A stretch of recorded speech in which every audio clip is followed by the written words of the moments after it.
જય જવાન, જય કિસાન, જય હિન્દ. વાલા મિત્રો,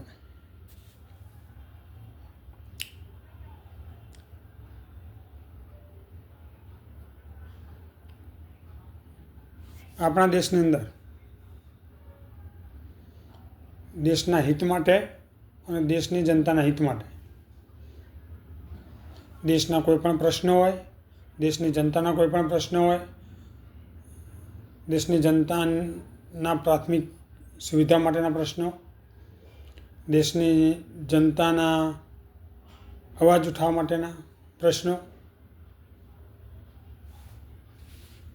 જનતાનું જીવન કઈ રીતે સરળ બને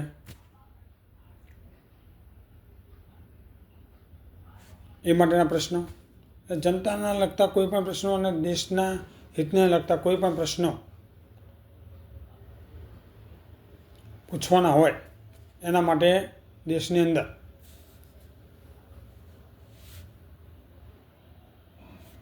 કેન્દ્રમાં લોકસભા, સંસદ ભવન અને રાજ્યમાં વિધાનસભા, આ બે ભવનો બનાવવામાં આવ્યા છે. લોકસભામાં સાંસદો જનતાના પ્રશ્નો રજૂઆત કરે અને લોકસભામાં સાંસદો જનતાનો કોઈ પણ પ્રશ્ન હોય કે દેશને લગતા કોઈ પણ પ્રશ્ન હોય તો સાંસદો લોકસભામાં રજૂઆત કરે અને રાજ્યમાં વિધાનસભાની અંદર ધારાસભ્યો રાજ્યને લગતી કોઈ પણ સમસ્યા હોય કે રાજ્યની જનતાની કોઈ પણ સમસ્યા હોય, એમના અધિકારો માટેની, મૂળભૂત સુવિધાઓ માટેની, પ્રાથમિક સુવિધાઓ માટેની કે કોઈ પણ જનતાના પ્રશ્નો પૂછવાના હોય તો લોકસભા અને વિધાનસભા આ બે જગ્યાએ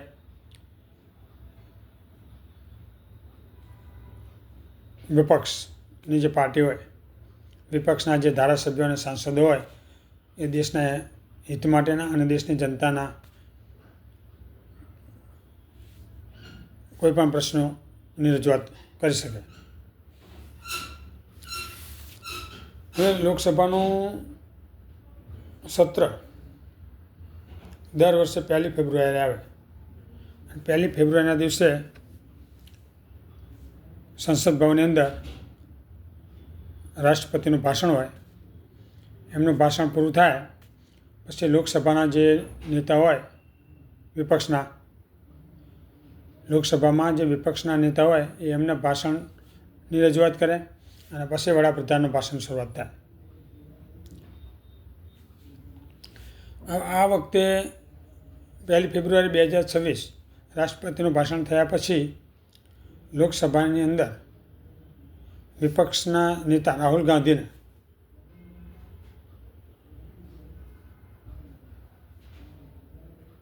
એમને દેશની સુરક્ષા માટેના જે પ્રશ્નો હતા એ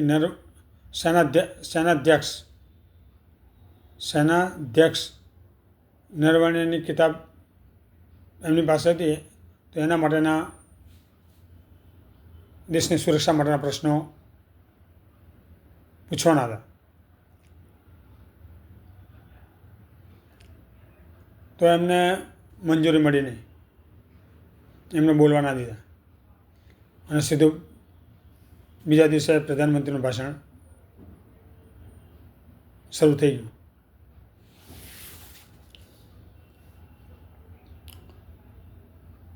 હવે સંસદ ભવનની અંદર ચાહે દેશને લગતા કોઈ પણ પ્રશ્નો હોય કે દેશની જનતાને લગતા કોઈ પણ પ્રશ્નો હોય તો સત્તા પક્ષમાં જે પાર્ટી બેઠેલી હોય, અત્યારે હાલમાં બીજેપીની સરકાર છે ગઠબંધનની, તો બજેટ સત્ર હોય કે કોઈ પણ સત્ર હોય તો દેશને લગતા કોઈ પણ પ્રશ્નો હોય કે દેશની જનતાને લગતા કોઈ પણ પ્રશ્નો હોય તો વિરોધ પક્ષના જે નેતા હોય એ સત્તા પક્ષના પ્રશ્નો કરે અને સત્તા પક્ષે એને જવાબ આપવા જ પડે. આ માટેનું આપણું આ સંસદ ભવન છે. સંસદ ભવન એટલા માટે છે કે લોકોથી, લોકો વડે અને લોકોનું દ્વારા ચાલતું શાસન, જનતા દ્વારા ચાલતું શાસન. નેતાઓ છે ને જે બધા, એ બધા દેશના નાગરિકોના પ્રતિનિધિ છે. એ કોઈ રાજા મહારાજા ચક્રવર્તી રાજાઓ નથી. આપણો દેશ લોકશાહી દેશ છે. એટલે જનતાએ ચૂંટેલા પ્રતિનિધિઓ છે. જનતાના સેવક છે. ચાહે પ્રધાનમંત્રી હોય, રાષ્ટ્રપતિ હોય કે ગમે તે હોય, સ્પીકર હોય કે કોઈ પણ હોય, એ જનતાનું એક નેતૃત્વ કરવા માટે બેઠેલા છે. કોઈ રાજા મહારાજા ચક્રવર્તી રાજાઓ નથી. એટલે જનતા એમને શું કામ બેસાડે છે? શું કામ નેતૃત્વ સોંપ્યું છે?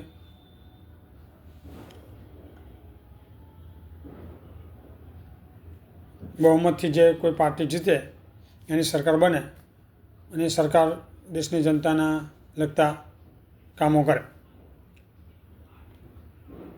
દેશનું હિત સચવાઈ રહે, દેશમાં વિકાસ થાય, દેશની જનતાને પ્રાથમિક સુવિધાઓ, મૂળભૂત હકો, કાયદાઓ, આ બધું જ દેશની જનતાને સારી રીતે મળી રહે એટલા માટે એમનું નેતૃત્વ કરવા માટે ચૂંટાયેલા એક પ્રતિનિધિઓ છે.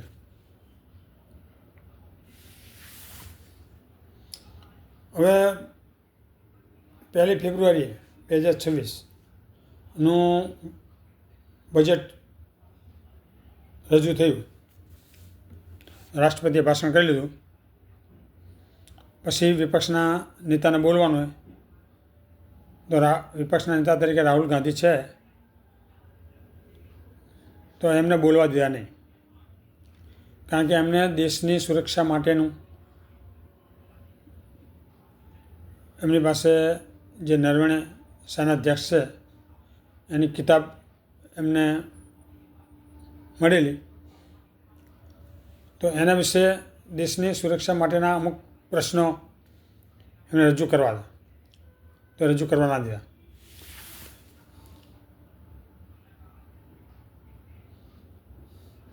હવે સત્તાપક્ષવાળા કહે કે જે સેનાધ્યક્ષ, જે નરવણેની જે કિતાબ છે એ પ્રકાશિત થઈ નથી, અને પ્રકાશિત થઈ ના હોય માન્ય ના ગણાય. ચલો પ્રકાશિત થઈ કે ના થઈ,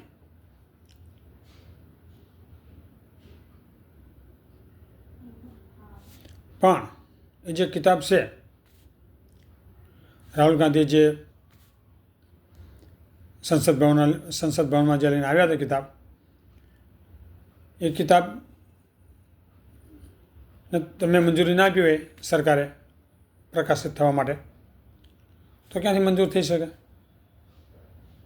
અને મંજૂરી તમે આપી કે ના આપી, પ્રકાશિત થઈ કે ના થઈ, પણ સેનાધ્યક્ષ નરવણે એ તો દેશની આર્મીના એક વડા છે, સેનાના નેતૃત્વ કરતા એક વડા છે. તો એમને જે કંઈ લખ્યું હોય, કિતાબ પ્રકાશિત થઈ કે ના થઈ, ચલો એનો કોઈ, પણ એ કિતાબ એમને લખેલી હશે તો જ બહાર પડી છે ને. એમને એમ તો કોઈ પ્રકાશનના જે સંવાદદાતા હોય એ એમની કોઈ એવી હિંમત નથી કે કોઈ પણ એવું ખોટું છાપીને કિતાબ એનું પ્રિન્ટિંગ કરે અને બજારમાં એનું સેલિંગ ચાલુ થાય. એવું તો બની ના શકે. બીજા કોઈની ગમે તેની કિતાબ છાપીને કદાચ ચલો સાચું ખોટું પ્રકાશિત કરી દે, એને બજારમાં વેચાણ ચાલુ કરી દે. પણ આ તો એક દેશની સુરક્ષાનો મુદ્દો હોય, એ કોઈ પણ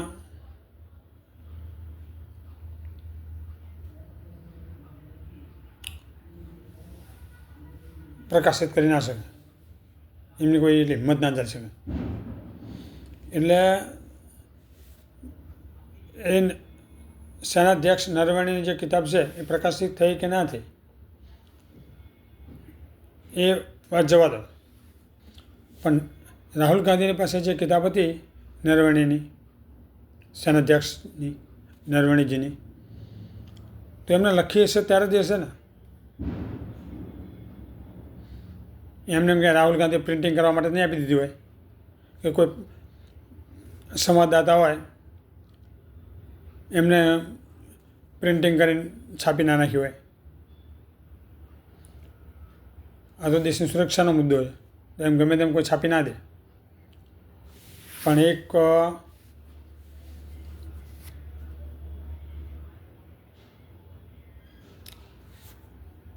જ્યારે સેનાધ્યક્ષ આવી કિતાબ એમની રજૂઆત કરે દેશ માટેની, એમને જે બુક બહાર પાડી હોય એ બુકમાં સત્ય જ હોય, સત્ય ના હોય તો એ બુક બહાર પાડે જ નહીં. પણ પ્રકાશિત થાય કે ના થાય એની વાત છોડો, પણ એમને લખી હશે ત્યારે જ એનું પ્રિન્ટિંગ થયું હશે ને.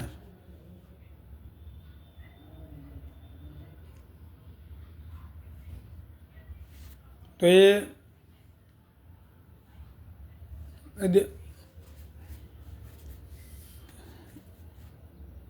જે નરવણેજી એમને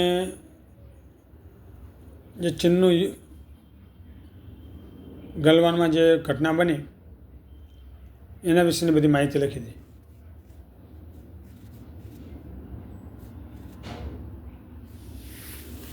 એના વિશે રાહુલ ગાંધીને સંસદમાં બોલવું હતું તો બોલવાની હતા.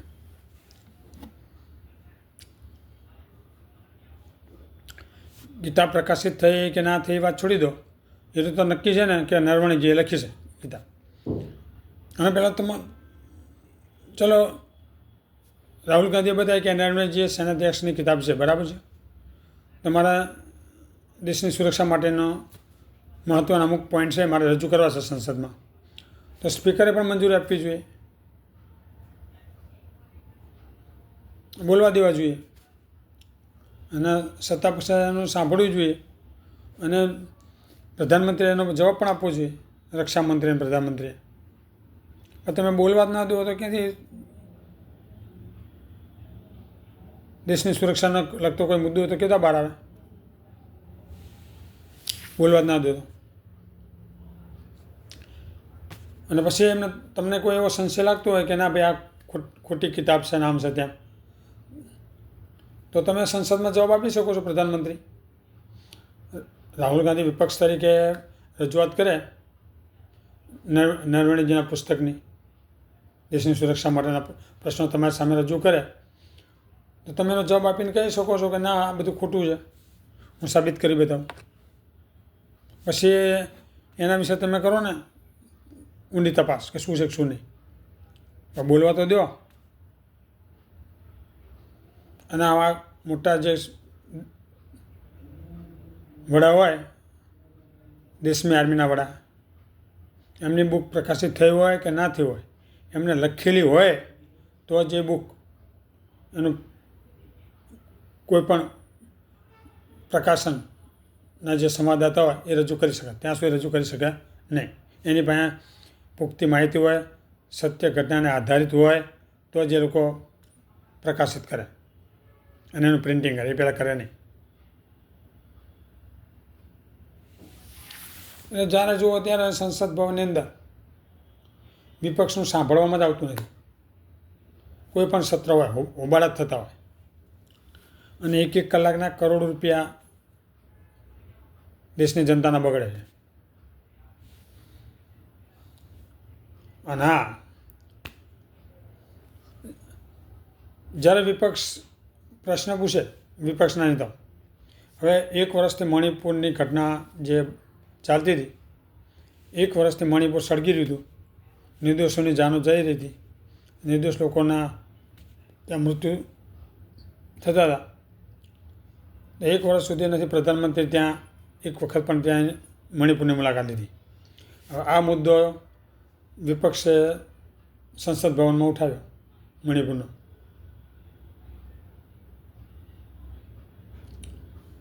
તો પ્રધાનમંત્રી એનો જવાબ આપવાનો હતો કે જ્યાં સુધી દરેક વિપક્ષની પાર્ટીઓ બેઠી હતી સંસદ ભવનની અંદર ત્યાં સુધી પ્રધાનમંત્રીએ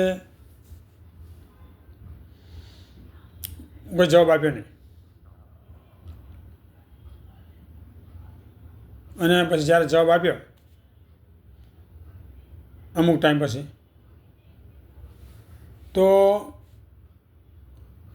એમને બધી વિકાસની વાતો કર્યા કરે. એમને મણિપુર પ્રધાનમંત્રીએ સંસદ ભવનમાં ઊભા થઈ અને મણિપુરના વિપક્ષો જે પ્રશ્ન પૂછ્યા હતા એનો જવાબ આપવાનો હતો. તો પ્રધાનમંત્રી એમની બધી વિકાસની વાતો 1 કલાક સુધી કરે બધી એમની બધી એમના દેશમાં કેટલો બધો વિકાસ કર્યો છે એની વાતો કરે બધી. બસ હવે વિપક્ષને મણિપુર વિશેનું સાંભળવાનું હતું કે તમે એના માટે શું નિર્ણય લેવાના, શું કાર્યવાહી કરવાના છો, કે આગળ શું તમારું આયોજન છે, કે એના માટે તમે કયા પગલાં ભરશો, એ બધું વિપક્ષને જાણવું હતું. તો મણિપુરની બાબતનું કોઈ તો એ બોલ્યા જ નથી. 1 કલાક સુધી પ્રધાનમંત્રી ભાષણ કરતા હતા સંસદ ભવનની અંદર. તો વિપક્ષ જ્યાં સુધી બધી પાર્ટીઓ બેઠી હતી સંસદ ભવનમાં ત્યાં સુધી પ્રધાનમંત્રી બધી એમની જ વાતો કર્યા કરે વિકાસની આ અંતે બધી. પણ મણિપુર વિશેની કોઈ વાત 1 કલાક સુધી કરી નહીં. એટલે પછી વિપક્ષના નેતાઓને સંસદ ભવનમાંથી બાયકોટ કરવું પડ્યું. સંસદ ભવનમાંથી પછી નીકળી ગયા અને વિપક્ષની પાર્ટીઓ બાયકોટ કર્યા પછી સંસદમાંથી બાયકોટ કર્યા પછી પ્રધાનમંત્રી મણિપુર વિશેનું બોલવા માંડ્યા.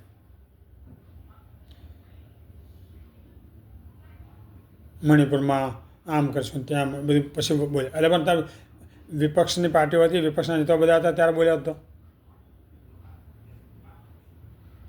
એટલે આ પ્રમાણે એમનું કામ હોય.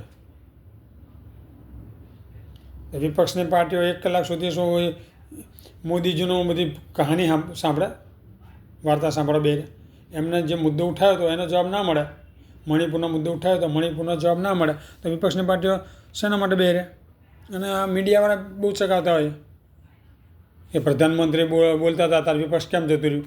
વિપક્ષ જતું રહ્યું ને 1 કલાક સુધી એમની કથની સાંભળવા બે રહે. 1 કલાક સુધી બધું એમનું જ ગાગા કરતા હતા. મણિપુર વિશેનો કોઈ જવાબ નથી આપતા. વિપક્ષની પાર્ટી જતી જ રહે ને, બાયકોટ કરે જ ને. એટલે સંસદ ભવન અને વિધાનસભા આ બંને છે ને જનતાના પ્રશ્નો માટે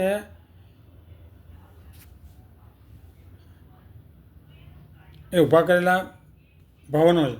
એ ખાલી ઈંટો, કોન્ક્રીટ એના બનેલા ખાલી બિલ્ડિંગો નથી.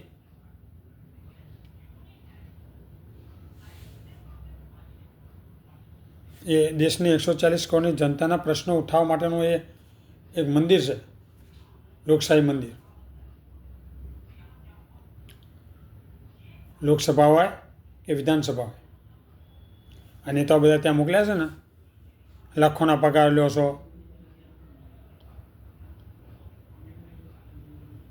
અને કામ કરવાનું જે સત્તા પક્ષમાં હોય એને કામ કરવાનું, વિપક્ષવાળાને કામ કરવાનું નહીં. જેને સત્તા મળી હોય એ દેશના માટે, રાજ્ય માટે એને કામ કરવાનું. આ તો બધું કશું કામ કરે ને સત્તા પક્ષવાળા અને બધું વિપક્ષ ઉપર ઢોળ કરે. અરે ભાઈ વિપક્ષના હાથમાં સત્તા છે, સત્તા તમારા હાથમાં છે, તમારે કામ કરવાનું. વિપક્ષ તો પ્રશ્ન ઉઠાવી એનું નિરાકરણ તમારે લાવવાનું છે. અને બીજેપીની સરકાર તો કામ કશું કરવાનું નહીં અને પછી વિપક્ષવાળા કંઈ પ્રશ્ન ઉઠાવે તો ભૂતકાળમાં જતા રહે. નહેરુ, ઇન્દિરા ગાંધીનું નામ તે બધું ભૂતકાળનું ગાવા માંડ્યા. એટલે ભાઈ હવે તો તમે વર્તમાન કાળમાં જીવો અને ભવિષ્યની યોજનાઓ માટે કામ કરો. દેશની જનતાને સરળતાથી સુવિધાઓ મળી રહે, પ્રાથમિક સુવિધાઓ પૂરી પાડી શકો. મોંઘવારી, બેકારી, ભ્રષ્ટાચાર એ બધું કંઈક ઓછું કરી શકો. એના માટે વિચારો. ભૂતકાળની વાતો ક્યાં સુધી વાગડ કરશો? આ કહેવત છે ને કે જેને કંઈ કરવું ના હોય ને એ ખાલી બાનાબાજી કરે. આ એક નક્કી. જેને કશું કરવું જ નથી, બસ પોતાનું હિત જળવાય એટલે પૂરું. દેશની જનતા જાય ભાડમાં કે દેશનું જે થવું થાય. અને બીજેપીની પાર્ટી, કારણ કે આપણા દેશની અંદર વારંવાર ચુનાવ આવતા જ હોય છે. મહિનો 2 મહિના થયો ને કાં તો ગ્રામ પંચાયતને આવા, નગર પંચાયતની, નગરપાલિકાની, મહાનગરપાલિકાની, વિધાનસભાની, લોકસભાની, આ બધી કંઈ ચૂંટણીઓ આવતી જ હોય. એટલે બીજેપીના બધા નેતાઓ બધા પ્રચારમાં જ જોડાયેલા હોય છે. કાંઈ માટે ચૂંટણીના કાર્યક્રમમાં જ જોડાયેલા હોય. ચૂંટણી તૈયારી ચાલુ હોય કાયમ માટે. હવે દેશના પ્રધાનમંત્રી અને દેશના ગૃહમંત્રી જ્યારે જે તે રાજ્યની ચૂંટણી હોય ત્યારે મહિનો 2 મહિના પહેલાંથી એમને 2-3 મહિના પહેલાંથી એમના કામો ચાલુ થઈ જાય ચૂંટણી માટેના. ચૂંટણીઓ કદાચ જીતવીને એના માટે શું કરવાનું, જે તે રાજ્યો હોય એમાં અવાર જવાર ચાલુ થઈ જાય એમની પ્રધાનમંત્રીની, ગૃહમંત્રીની. ચાહે રાજસ્થાની હોય, મધ્યપ્રદેશની હોય, પશ્ચિમ બંગાળની કોઈ પણ રાજ્યની હોય, ચૂંટણી આવવાની 2-3 મહિનાની વાર હોય ત્યારથી પ્રધાનમંત્રી, ગૃહમંત્રી ત્યાં આવવા જવાનું ચાલુ કરી દે. અને પછી જેમ જેમ ચૂંટણી નજીક આવે ત્યારે તો 8-10 દિવસ સુધી બધા ત્યાં જ ધામા હોય, 15 દિવસ સુધી. તો ભાઈ પીએમઓ અને ગૃહ મંત્રાલય આ કોણ સંભાળે? ચૂંટણી આવવાની હોય, ચૂંટણીના 10-15 દિવસની વાર હોય એટલે ના પીએમઓમાં પ્રધાનમંત્રી દેખાય કે ના ગૃહ મંત્રાલયમાં ગૃહમંત્રી દેખાય. એ ચૂંટણીમાં જ વ્યસ્ત હોય. હવે આપણા પ્રધાનમંત્રી તો જ્યારે પ્રધાનમંત્રી, ગૃહમંત્રી જ્યારે જુઓ ને ત્યારે ચૂંટણીમાં જ વ્યસ્ત હોય. પીએમમાં બેસતા નહીં કે ગૃહમંત્રીમાં બેસતા નહીં. આખો દી ચૂંટણીની યોજનામાં જ વ્યસ્ત હોય. ચૂંટણી કદાચ જીતવી, સામ દામ દંડ ભેદ બધું જે તે નીતિ અપનાવવી પડે અપનાવીને હિન્દુ, મુસ્લિમ, મંદિર, મસ્જિદ જે બધી અનર્ગત જે આ બધું એમાં જ બધું વ્યસ્ત હોય. કેવા સ્લોગનો બનાવવા, શું બોલવું, આ બધી તૈયારીમાં જ હોય. આનું જેમનું આયોજન ચાલતું હોય. કારણ કે આપણા દેશમાં વારંવાર ચૂંટણી આવતી હોય ને આ લોકો ચૂંટણીમાં જ વ્યસ્ત હોય. એમને ચૂંટણી સિવાય બીજું કંઈ દેખાતું જ નહીં. એમના કામમાં કોઈ રુચિ નથી. ભાઈ ચૂંટણી જીતીને પદ જળવાઈ રહે. પીએમ તરીકે રહે અને ગૃહમંત્રી તરીકે રહે. આ માટે જેમના કામ હોય. હવે બિહારની ચૂંટણી હતી ત્યારે અમિત શાહ કેટલા દિવસથી બિહારમાં હતા ત્યારે ત્યાં દિલ્હીમાં હુમલો થયો, આતંકવાદી હુમલો કર્યો અને 10-15 જણા એમાં મરી ગયા. આવો હુમલો થયો તો પાછા તો એ આવતા નથી દિલ્હી, ત્યાં બિહારમાં જ છે પાછા, ચૂંટણીમાં જ વ્યસ્ત છે. એટલે આવા બધા કામો છે એમના. ચૂંટણીઓ જીતવી બસ, ચૂંટણી લક્ષી જ એમના કામો. આ મનમોહન છે હતા વડાપ્રધાન તરીકે. હવે દેશનો વડાપ્રધાન, પીએમ હોય કે ગૃહમંત્રી હોય, આ બે જ બીજેપીના ચૂંટણી પ્રચારમાં આ બે જ દેખાતા હોય. જે તે રાજ્યમાં ચૂંટણી પ્રચાર હોય તો આ બે જ જણની ચૂંટણીનું ચેનલોમાં આખો દિવસ આવતું હોય. જે તે રાજ્યમાં આખો દિવસે દેખાતા. બીજા કોઈ નેતાઓ તો દેખાતા જ નહીં હોતા.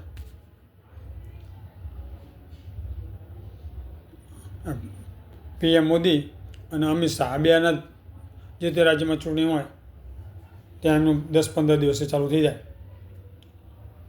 તો પીઓમાં કોણ ચલાવે? પીઓમાં પ્રધાનમંત્રી હોય નહીં, ગૃહ મંત્રાલયમાં ગૃહમંત્રી હોય નહીં. એટલે બધું રામ ભરોસે ચાલ્યા કરે. પછી આવા આતંકવાદી હુમલા જ કરી જાય ને પછી ખબર છે કે ગૃહમંત્રી અત્યારે ઇલેક્શનમાં વ્યસ્ત છે, એનો લાભ લઈને આ હુમલા કરી જાય. આ મનમોહનસિંહ પણ હતા. યુપીએની જે સરકાર હતી ત્યારે મનમોહન સિંહ વડાપ્રધાન તરીકે હતા.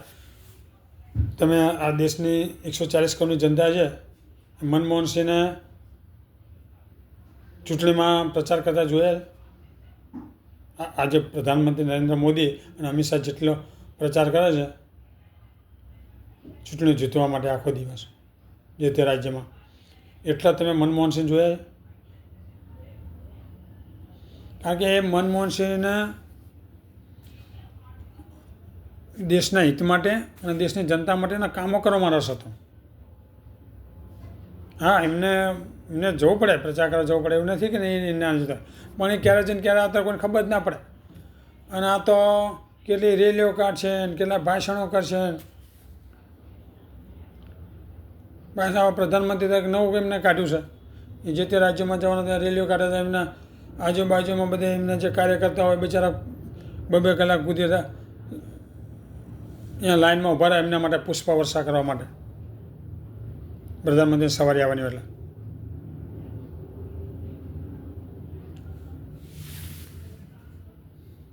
અભિવાદન ઝીલવા માટે. એટલે આમનું એક જ કામ હોય છે, બસ એન કેન પ્રમાણે એન કેન પ્રકારે ચૂંટણીઓ જીતવી અને ભાગલા પાડવાનો રાજ કરો એવી નીતિ અપનાવીને દેશની પર સત્તા ચલાવી.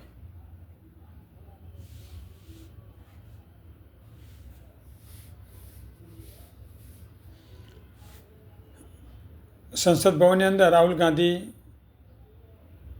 નરવણેજીની કિતાબ લઈને આવ્યા. દેશની સુરક્ષા માટે એમનો પ્રશ્ન પૂછવા હતા. જે આપણે ચીનની સાથે ઘટના બની ગલવાન ઘાટીમાં, એ વિશેના એમને પ્રશ્નો પૂછવા હતા. તો સ્પીકરે રજા આપવી જોઈએ ને, કેમ બોલવાના દીધા? પછી રક્ષામંત્રીને કે રાજનાથસિંહની કે આ પ્રકાશિત થઈ નથી બુક. અરે ભાવ પ્રકાશિત થઈ કે ના થઈ હોય, પણ નરવણેજીએ તો લખેલી છે ને. સેનાધ્યક્ષનો પર ફોટો છે. રાહુલ ગાંધી પાસે જે બુક હતી એમાં સેનાધ્યક્ષ નરવણેજીનો ફોટો છે. એની અંદર બધું પ્રિન્ટિંગ થયેલું બધું એ નરવણેજીએ લખ્યું હશે તો જ છે ને. એમને એમ તો કોઈ પ્રિન્ટ થાય નહીં, પુસ્તક બહાર પડે નહીં. અને કોઈ એવો પ્રકાશનવાળા સંવાદદાતા હોય ને એની કોઈ એટલી હિંમત નથી કે ગમે તેમ એ છાપી શકે અને કિતાબ બનાવી શકે અને બજારમાં એનું સેલિંગ થાય. હા, બીજા કોઈ ચલો નાના મોટા કોઈ પણ એવા હોય જે લેખકો કે જે તે, પણ એમની પણ ખોટું તો ના રજૂ કરી શકે. એટલે ટૂંકમાં નરવણેજીની કિતાબને મંજૂરી મળી છે કે નથી મળી એ વાત છોડો, એ લખેલું તો છે ને એમને કે નરવણેજી ખોટા છે. તમે એવું માનો છો બીજેપી વાળા કે એ નરવણેજીએ લખ્યું નથી?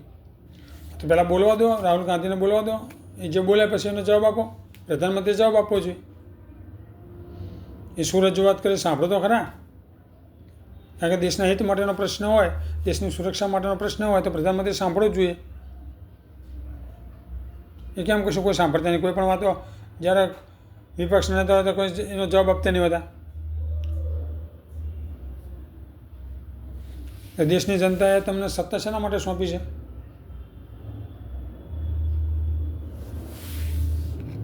દેશનું અને દેશની જનતાના જે કંઈ પ્રશ્નો એનું નિરાકરણ લાવવા માટે, એ સાંભળવા માટે અને એના પ્રશ્નો સાંભળીને એને હલ કરવા માટે. રાહુલ ગાંધી બોલ્યા હોત નરવણેજીની કિતાબ વિશે, એમાં જે કંઈ લખેલું એના વિશે, તો તમારે સાંભળવું જોઈએ ને. સાંભળીને જો કદાચ ખોટું હોય તો તમારે કહેવું છે કે ભાઈ એ બધું ખોટું છે અને પછી સાબિત કરી બતાવવું જોઈએ. અને જે કોઈ એના પ્રકાશિત કરવાવાળા હોય કે જે કોઈ હોય ખોટું છાપ્યું હોય, ખોટું પ્રિન્ટિંગ કર્યું હોય તો પછી એના પર એક્શન લેવા જોઈએ.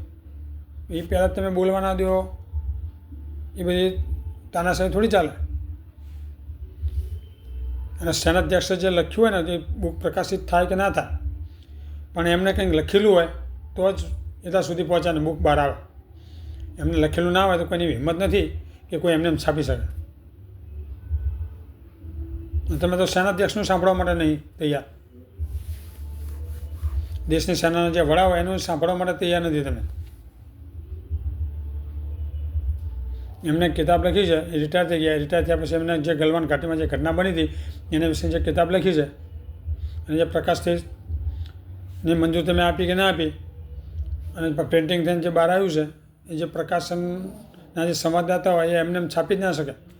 એમાં કોઈ સત્ય ઘટના હોત તો જ એ લોકો એટલી હિંમત કરી શકે બુક છાપવાની, પ્રિન્ટિંગ કરવાની, એનું સેલિંગ બહાર થાય. રાહુલ ગાંધી પાસે ક્યાંથી આવી? શું રાહુલ ગાંધીએ છપાવડાવી હતી બુક?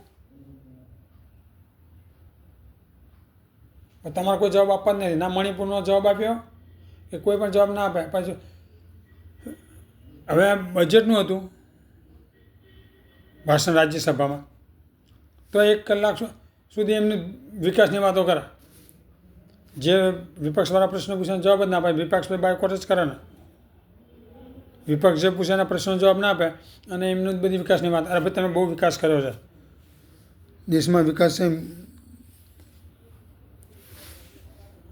આમ સમાતો નહીં. તમે કેટલો બધો વિકાસ કર્યો છે. સ્વિસ બેન્કોમાં જે કાળું નાણું હતું ભારતનું એ બધું તમે પાછું લાવ્યા. દરેકના ખાતામાં 15 લાખ આવી ગયા. 2 કરોડ લોકોને દર વર્ષે રોજગારી મળી ગઈ. ભ્રષ્ટાચાર ઓછો થઈ ગયો. બિલકુલ ભ્રષ્ટાચાર દેશમાં છે જ નહીં. મોંઘવારી તો બધું સસ્તું મળવા માંડ્યું, બધું મફતના ભાવે મળે છે. બેરોજગાર તો કોઈ છે જ નહીં દેશની અંદર. પેપર તો દેશમાં કોઈ ફૂટતા જ નથી. જે દેશના વિદ્યાર્થીઓનું જેનું ભાવિ ઘડવાનું હોય, જેની કેરિયર બનવાની હોય, એ જે પરીક્ષા લેવાતી હોય એના દેશની અંદર કોઈ પેપર ફૂટતા જ નથી. દેશની અંદર કોઈ બેરોજગાર છે જ નહીં. બધાને સરકારી નોકરીઓ છે અને બધી નોકરીઓ, કોઈ બેરોજગાર છે જ નહીં. 100 સ્માર્ટ સિટીઓ બની ગઈ.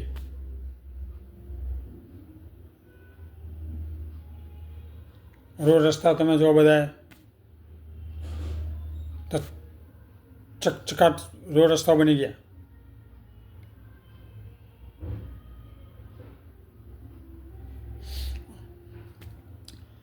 ડોલરનો ભાવ ગગડી ગયો, 93-94 રૂપિયા પહોંચી ગયો. 93-94 સુધી ગગડી ગયો. રૂપિયો એટલો મજબૂત થઈ ગયો. પાઉન્ડના 125 પહોંચી ગયા. રૂપિયો એટલો મજબૂત થઈ ગયો. તમે આટલો બધો વિકાસ કર્યો છે.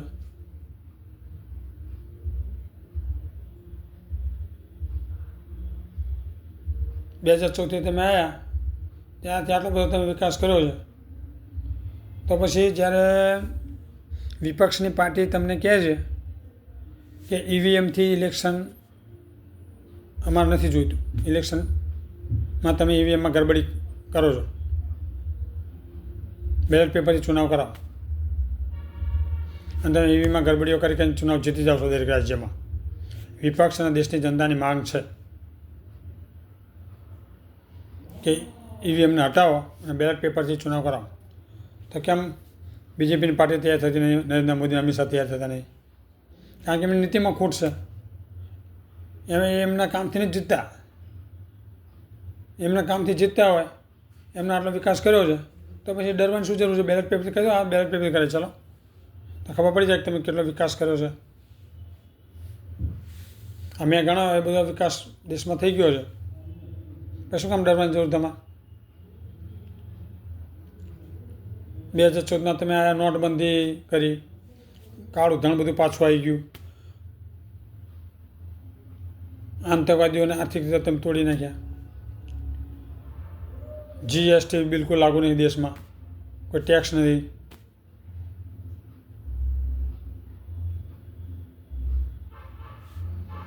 કોરોના વખતે લોકોને જવા માટે ના બસનો ને ટ્રેનનો સગવડો હતી, ઘણા પગે જતા હતા, પગે કપડાં બાંધીને જતા હતા. નહોતા કોઈને ઓક્સિજન મળતા, નહોતા નદીઓમાં જ્યાં જો લાશો તરતી. આ ચારે બાજુ તમે આટલું બધું કામો કર્યા છે, પછી ડરવાની શું જરૂર છે? અને આ ચુનાવની અંદર આ બધું જે તમે ચુનાવની અંદર કે એમને આ તમે જે સરકાર બધું જે એડ માટેના જે ખર્ચાઓ કરે છે ને એ બંધ કરો બધા. તમે જે તે કામ કરો એ લોકોને દેખાય જ છે. જે તે રાજ્યમાં કામો થતા હોય, જે તેની સરકારો એ દેખાવાના છે, તો કરોડો રૂપિયા એડ આપવામાં શું કામ ખર્ચો? એટલા રૂપિયા દેશની સ્કૂલોની પાછળ, હોસ્પિટલો પાછળ ખર્ચો ને. અમુક હોસ્પિટલો અને સ્કૂલોમાં એને છતના ઠેકાણા હોતા નથી, પોપડા પડતા હોય ચારે બાજુથી. નથી વિદ્યાર્થીનું ભાવિ સુરક્ષિત, કે હોસ્પિટલમાં જાઓ તો નહીં દર્દીઓનું જીવન સુરક્ષિત. ગમે ત્યારે ગમે ત્યાં પોપડા પડે કે નક્કી નહીં. એમાં સુધારા કોણ આવે? પૈસા ખોટા ખર્ચા વગર તમે કામો કર્યા, વિકાસ દેખાવાના જ છે. તમે જે તે રાજ્યમાં તમારી સરકાર હોય, તમે રોડ સારા બનાવે તો જનતા શું આંધળી છે? નહીં દેખાય. તમે સ્ટ્રીટ લાઇટ બધી આપી છે તો નહીં દેખાય. તમે સીસીટીવી કેમેરા મૂકેલા છે તો નહીં દેખાય. તમે સરકારી સ્કૂલો બનાવી છે તો નહીં દેખાય. બધું દેખાય. તમે જ કામ કર્યું છે બધું દેખાય છે. જાહેરાતો ખોટી આપવાની ક્યાં જરૂર છે? અને તમે સરકારની કોઈ પણ યોજના હોય તો એક લાભાર્થીને લાભ મળશે ને તો એ હજારોને પછી લાભ મળશે. એમાં એ તરત જાહેર થઈ જાય, એમાં એડ કરવાની જરૂર ના પડે. એ વાયા નાગરિકો દ્વારા થઈ જ જાય. કાં તો તમારા જે તે સરકારી ભવનો હોય અહીંયા એના વિશે લખો. એમાં એડવાના પાસે ખર્ચા શું કામ કરો? ખોટા ખર્ચા. ચુનાવમાં ધુમાડા કર્યા, એડોમાં કર્યા, પૈસા બરબાદ કરો. દેશની જનતા પાસે વાપરો ને.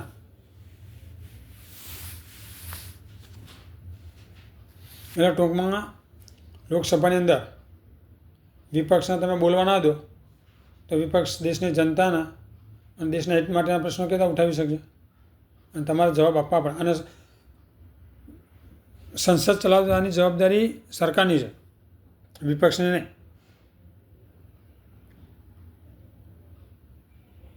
સંસદ ચલાવવાની જવાબદારી સરકારની છે, વિપક્ષની નથી. જે કાયદાઓને બધું ઘડવાના હોય તો એ બધી સત્તા પક્ષનું કામ છે. વિપક્ષો તમને પ્રશ્ન પૂછે છે કે જે ગમે તે પ્રશ્ન પૂછીને જવાબ આપો ને, પણ શું કામ આપતા નહીં? શું કામ ડરે છે મોદીજી બધું દર વખતે? અને જ્યારે કંઈ પણ સંસદનું શિયાળુ સત્ર હોય કે કોઈ બજેટનું સત્ર, કોઈ પણ સત્ર ચાલુ થવાના એ પહેલાં કંઈક ને કંઈક મુદ્દો સત્તા પક્ષવાળા લાઈન મૂકી દે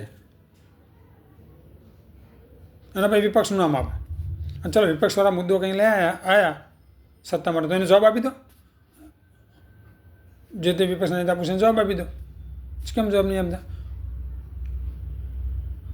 અને લોકોના કરોડો રૂપિયા ટેક્સના રૂપિયાની ઘાણી કરો, બરબાદ કરો.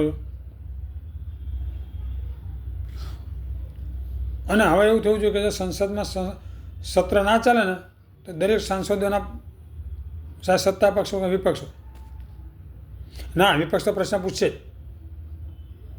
પણ સત્તા પક્ષવાળા જવાબ ના આપે ને તો એ બધાના પગાર કાપી લો 6 મહિનાનો. જવાબ શું કામ ના આપે? જવાબ કેમ ના આપે?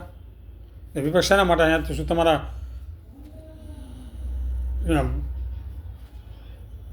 કથા સાંભળવા માટે તમારી બધી આ વસ્તુ વિપક્ષવાળા? તમે બધી જે તમારી કથા કર્યા કરો, સત્સંગ તમારો બધો સંભળાયા કરો, એ બધું સાંભળવા આવે એમને. વિપક્ષના જે પ્રશ્ન પૂછાય એને જવાબ આપવાના. વિપક્ષ એમના ઘરના પ્રશ્નો પૂછતું. જનતાના દેશના હિત માટે, જનતાના હિત માટે, જનતાની પ્રાથમિક સુવિધાઓ માટે, જનતાની સમસ્યાઓ માટે અને દેશની સુરક્ષા અને દેશના હિત માટે પ્રશ્ન પૂછતા હોય. એ જવાબ તમારે આપવા જ જોઈએ. અને તમે અહીંયાથી ભાગો તો ભાઈ સત્તામાં રહેવાનો કોઈ તમારો અધિકાર નથી. સત્તા છોડી દો અને ઘરે બેસી જાઓ, જવાબ આપવાની જરૂર નહીં પડે. સત્તા છોડવી નથી, જવાબ આપવા નથી, ખાલી બસ પગાર ખાવા બેઠા બેઠા અને બધી સુવિધાઓ લેવી છે. દેશના બરબાદ કર્યા વગર કામ ના કરું તો ઘરે બેસી જાઓ શાંતિથી અને બીજાનું કોઈને સોંપો. વિકાસની વાતો કરે જ્યારે હોય ત્યારે વિકાસ વિકાસ વિકાસ. હવે દેશનું દેવું ટોચ સુધી પહોંચાડી દીધું છે. આ બીજો વડાપ્રધાન આવશે ને તેને વિશ્વ બેંકમાંથી લોન જ નહીં લઈ શકે એવું કરીને જવાના મોદી. એટલું દેવું કર કરે છે અને વિકાસની વાતો કરે.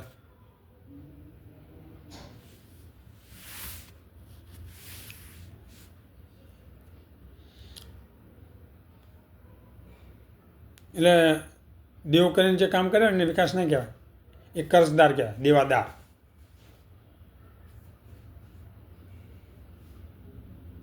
જય હિન્દ.